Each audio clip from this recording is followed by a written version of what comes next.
si la personne veut réaliser véritablement le soi, elle va sortir de cette impression d'être juste moi, un individu séparé, qui doit faire avec ses propres ressources, qui doit faire avec sa propre énergie, donc qui doit mettre du contrôle dans les choses, qui doit mentaliser la vie pour pouvoir justement y réagir, pour pouvoir y agir et y réagir, qui doit trouver une façon de se nourrir en termes d'énergie et dans les relations humaines qui va parfois rentrer dans des jeux de manipulation,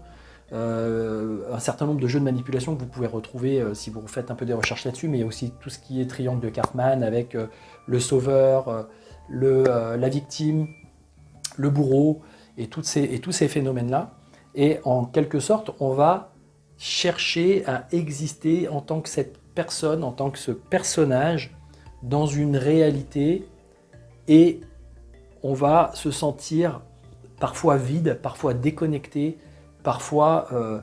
perdu, et surtout avec une sorte d'impression qu'il y a quelque chose à l'intérieur qui est souffrant, qui est difficile, parce qu'il y a quelque chose qui cherche à exister, qui cherche à être au-delà de moi. Et je crois, alors à ce moment-là, que le leurre, en fait, là où parfois on fait une erreur, c'est que on croit que c'est une version de nous plus grande, plus forte, plus confiante,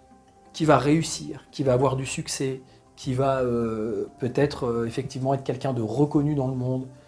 qui va avoir un impact sur le monde. On croit que c'est en devenant cette personne qu'on va arriver à exploiter ce fameux potentiel et qu'on va moins souffrir. Donc, on va être dans une forme de recherche du bonheur et d'être heureux qui va passer par « je dois devenir une personne qui tire son épingle du jeu, qui se fait remarquer pour sa particularité, qui réussit selon les normes d'un système extérieur ». Et à partir de là, on se crée toujours un ego, une personnalité qui, en fait, d'une certaine façon, s'améliore. Donc, effectivement, j'ai plus confiance en moi, je me sens plus d'estime, j'ai réalisé plus de choses, j'ai peut-être monté une entreprise, j'ai plus d'argent, j'ai plus de moyens, j'ai de la célébrité. Mais ce qu'on remarque souvent, c'est que ces personnes-là ne sont pas fondamentalement heureuses et elles n'ont pas le sentiment, elles n'ont pas forcément toujours la bonne conscience d'avoir fait les bonnes choses. Parfois, elles se sentent vides et parfois, elles sentent, au bout d'un certain temps, que tout ça n'a pas de sens. Et c'est même souvent le cas. C'est-à-dire qu'elles sont tellement rentrées dans un système où elles imaginent que pour être heureux, il faut se développer soi, il faut maîtriser sa vie, il faut contrôler, il faut être plus performant, il faut être plus efficient, il faut s'entraîner, il faut se transformer en permanence, etc., etc., que elles le font, et c'est une espèce de fuite en avant, c'est une course en avant, en se disant c'est jamais assez d'une certaine façon. Mon entreprise peut toujours gagner plus, mon entreprise peut toujours être plus reconnue, moi je peux toujours être plus reconnu dans mon entreprise, je peux toujours monter des niveaux plus élevés, je peux toujours acquérir, avoir, accumuler plus de choses. Et pour autant, ça ne veut pas dire que la personne profondément est tout à fait heureuse, est tout à fait accomplie et se sent tout à fait réalisée et accomplie. Pourquoi ? Parce que d'une certaine façon, nous sommes là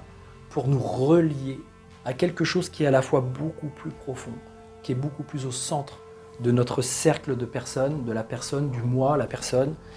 et qui va même transcender, qui va dépasser, qui va s'élever bien au-delà de ça, pour qu'on puisse avoir une perception, une conscience de plus en plus large de ce que l'on est vraiment. Et ce que l'on est vraiment, dans l'ultime, c'est la source créatrice de toute chose. Et il y a des intermédiaires entre moi, ou en tout cas je perçois, ou j'ai l'impression de voir des intermédiaires entre moi et cette source ultime, dans mon imaginaire, dans ce qu'on m'a appris, dans mon système de croyances. Je vais me dire qu'il y a des personnes, il y a des guides, il y a des êtres spirituels qui sont là entre moi et cette source, et d'une certaine façon que je dois me soumettre à ça pour pouvoir être quelqu'un qui peut bénéficier d'une relation, qui peut bénéficier de bonne grâce, qui peut avoir une bonne énergie, etc. Ce qui n'est pas tout à fait vrai, ce qui n'est pas tout à fait réel. Parce que si on prend les choses d'une façon très simple, en fait, sur un plan de la façon dont on fonctionne, dont on est fabriqué, on est composé de la source, puisqu'on est composé d'atomes, on est composé de choses qui sont apparues avec tout ce qui existe dans ce monde depuis le Big Bang, hein, depuis je dirais que le monde, cet univers existe. Et donc, d'une certaine façon, on est fait de ça,